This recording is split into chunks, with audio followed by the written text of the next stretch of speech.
clear indication that how desperate these people are, and also it's an indication for those who want to exploit the world's most vulnerable people.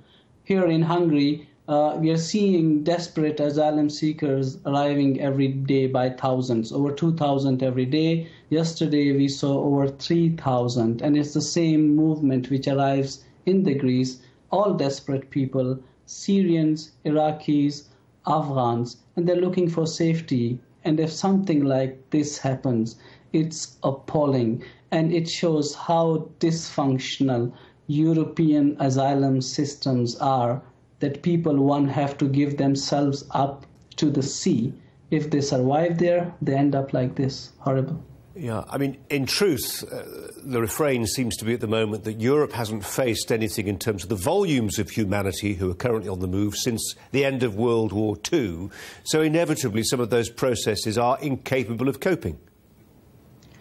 Yes, they are. But also, I think we want to go back to the principle, the humanitarian principle. And when we see humans in need of protection, and when they run for their lives, we agreed years ago as humans that they need to be protected. But how do we know? How can we test? How can we be sure that the people who say they are fleeing conflict and are legitimate asylum seekers are what they say they are? We receive lots of emails from our viewers saying, how do we know? These people could be terrorists, they could be criminals looking to start a new life, they may be what they say they are.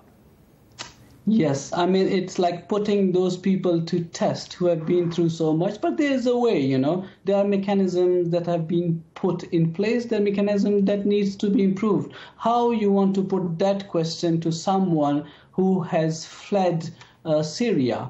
Homes who has fled Iraq, who has fled Afghanistan, have seen death with their own eyes. I'm meeting a lot of people who are arriving here, and the stories are that they have seen their own relatives being killed, you know. So the choice is either to stay and die over there, or come look for humanity. Is there another choice? Is there another choice? And we think to the example provided by the Australian government, which faces a very different kind of humanitarian crisis, migrants trying to reach Australia, which took a very, very muscular approach to this problem. They said, we're not going to let anybody else come to Australia. And they stopped the boats that were coming there. And what they found was that when people knew they couldn't get in, they stopped trying to get in. Is there a danger in allowing more people to come? You create a magnet effect. The more people that are succeeding in entering Europe, the more that will try to enter Europe. I think Australia is not the best example for Europe to follow. That's very clear. What they have done is they have a problem with boats. When somewhere you try to stop the tide of refugees, they are vulnerable human beings, so they are exploited by ruthless smugglers in another direction. What we want Europe to do is the right thing, to deal with these people humanly, with humanity and with dignity.